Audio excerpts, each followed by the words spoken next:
Oh my god. You're so awesome, Lawrence Lim. It's Lawrence Lim with the W. Pam, pam, pam, pam, pam, pam, pam. Hello, welcome to my YouTube channel, guys. Today I am going to make a new video, so please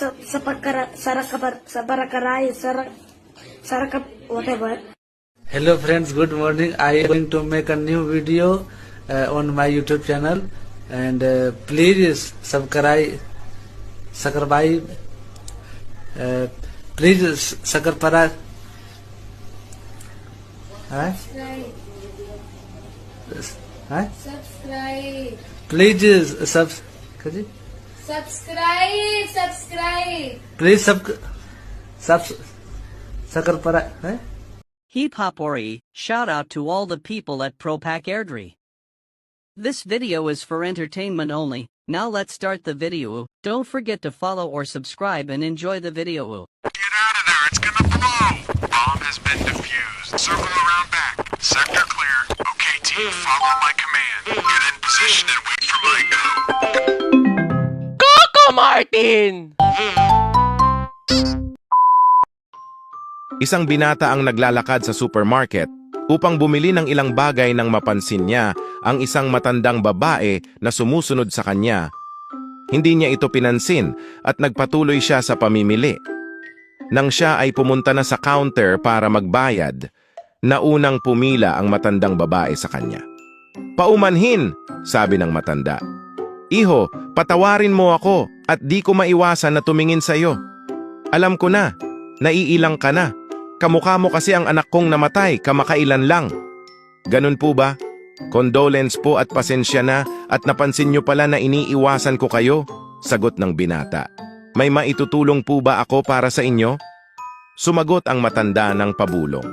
"Oo, iho, meron sana. Bago ako umalis, pwede ka ba kumaway at sabihin sa akin na, 'Goodbye, mommy'? Lubos na makakagaan ito sa nararamdaman ko ngayon," dagdag pa ng matanda. "Sige po," sagot ng binata. Habang paalis na ang matandang babae, kumaway ang lalaki sa kanya at nagsalita ng, "Goodbye, mommy." Nang siya ay lumapit na sa counter, nakita niya na ang lahat-lahat na kanyang babayaran ay 2,300 pesos. "Miss, teka lang ha, ba't ang laki ng babayaran ko? Paano nangyari iyon? Itlog at candy lang ang binili ko," tanong niya. Sinabi kasi ng nanay mo kanina na ikaw na ang magbabayad para sa kanya," sagot ng kahera. Isang lalaki ang nakaupo sa bar, tinititigan ang kanyan inumin ng kalahating oras. Lumapit ang isang bruskong Ginoo, kinuha ang baso ng lalaki at ininom ito ng straight. Nagsimulang umiyak ang lalaki. Sabi ng bruskong Ginoo, "Pare, biro lang yon. Bibilhan kita ng bagong inumin. Hindi ko matiis na makakita ng lalaking umiiyak." Hindi yon ang dahilan kung bakit ako umiiyak," sagot ng lalaki habang pinupunasan ang kanyang luha. "Ito ang pinakamasamang araw ng buhay ko. Una, na-late ako ng gising kaya late na ako dumating sa opisina at dahil doon, tinanggal ako ng boss ko sa trabaho. Paglabas ko ng opisina, nalaman kong nakarnap na pala ang kotse ko. Sabi ng mga pulis, wala na daw silang magagawa doon. Nagtaksi ako pa uwi, pero nang makababa na ako, naalala kong naiwan ko ang wallet ko sa taxi. Di ko na naabutan ng taxi, mabilis na umalis, malamang pinag-interesan na ng driver yung wallet ko. Pagpasok ko sa bahay, nakita ko naman nasa kama ang asawa ko kasama ang Zumba instructor na kapitbahay namin. Sa sobrang sama ng loob ko, nagmadali ako umalis ng bahay para pumunta dito sa bar.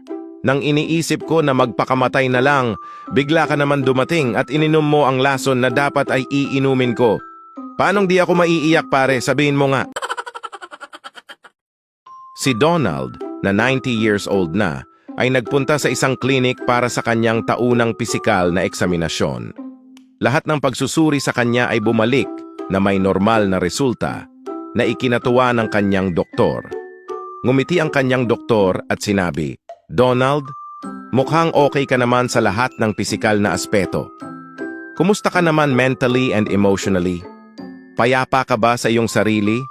At may mabuti ka bang relasyon sa Diyos?"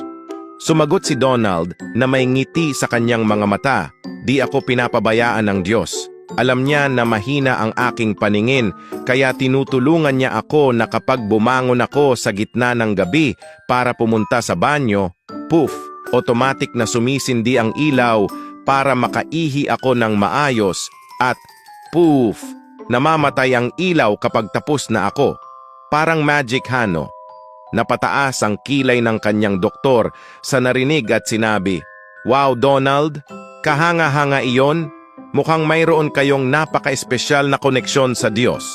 Pagkatapos ng ilang sandali, naaalala pa rin ang kwento ni Donald, nagpasya ang kanyang doktor na tawagan ang asawa ni Donald upang kumpirmahin ang kanyang narinig. "Hi Thelma, ako po yung doktor ng iyong mister. Gusto ko lang iparating sa iyo na maayos si Donald. Physically, nasa magandang kondisyon pa siya para sa kanyang edad. Ngunit kailangan kong aminin na mangha ako sa isang bagay na sinabi niya tungkol sa kanyang relasyon sa Diyos. Totoo ba na kapag bumangon siya sa gitna ng gabi, kusang sumisindi ang ilaw sa banyo sa tuwing iihi siya, at kusa namang namamatay ang ilaw kapag tapos na siya?" Nagkaroon ng sandaling katahimikan sa kabilang linya bago sumagot si Thelma. "Ang matandang iyon, naku! Ilang beses ko nang pinagsasabihan na huwag nang umiihi sa aming refrigerator at sobrang panghina at kadiri. Ew!" Isang hating gabi, bumangon ang tatay ni Pedro para kumuha ng tubig ng kanyang mapansin na may kakaibang ingay siyang naririnig sa kwarto ni Pedro na tila nagmumula sa telebisyon. Kinabukasan ay ganun na naman ang naobserbahan ng kanyang tatay. Di na ito pinansin ng kanyang tatay, pero kinutuban na ito na malamang si Pedro ay nanonood ng Oh my God! Nang makahanap ng pagkakataon ng kanyang tatay, ay agad nitong kinausap si Pedro. "Nak, huwag ka sanang magagalit. Papayuhan lang kita, ha? Huwag kang palaging nanonood ng porno. Napakadelikado niyan dahil nakakabulag yan." Sumagot si Pedro. "Tay, sino po kausap niyo dyan? Andito po ako sa likod niyo." Isang mayamang lalaki ang pauwi na nasakay ng kanyang malaking van nang napansin niya ang dalawang lalaking nakaupo sa gilid ng kalsada na kumakain ng mga damo. Sinabi niya sa kanyang driver na huminto muna para imbestigahan ito. Pinuntahan ng driver ang dalawang lalaki at tinanong, "Mga pre, bakit kayo kumakain ng damo?" Sumagot ang unang lalaki, "Wala akong perang pambili ng pagkain kaya kailangan kong kumain ng damo para may laman ng sikmura." Sinabi ng driver sa kanyang mayamang amo ang dahilan. Naawa ang mayamang lalaki sa kanila at sinabi, "Halina kayo, sumama kayo sa akin, sa aming bahay at pakakainin ko kayo. Siguradong mabubusog kayo." Sumagot ang unang lalaki, "Sir, may asawa po ako at 3 ang aking anak." At nagsalita rin ang pangalawang lalaki, "Ako naman po pamilyado din, may asawa at 6 na anak." Tumugon ang mayamang lalaki sa kanila, "Ganun ba? Di bale ayos lang yan, isama nyo na silang lahat, may sapat para sa lahat. Mas marami mas mabuti." Tumagal ng mga 20 minuto bago nakasakay ang lahat ng tao sa sasakyan at sila'y umalis na. Makalipas ang ilang sandali, ang dalawang lalaki ay labis na natutuwa at lubos na nagpapasalamat sa mayamang Ginoo. "Sir, hindi namin alam kung paano kayo pasasalamatan at wala kaming maibabayad sa inyo. Salamat sa inyong kabutihan. Hulog po kayo ng langit sa amin." Sumagot ang mayamang lalaki sa kanila, "Huwag kayong mag-alala. Ayos lang iyon at may sapat naman para sa lahat. Magugustuhan niyo ang aking bahay. Sobrang dami ng mga damo sa paligid nun. Mga 5 talampakan siguro ang taas. Solve kayo doon." I heard a rumor through the grapevine so bold. Lawrence Lim got a million stories untold. From green jokes, conspiracies, and edits with flair. You gotta follow him, baby, if you dare.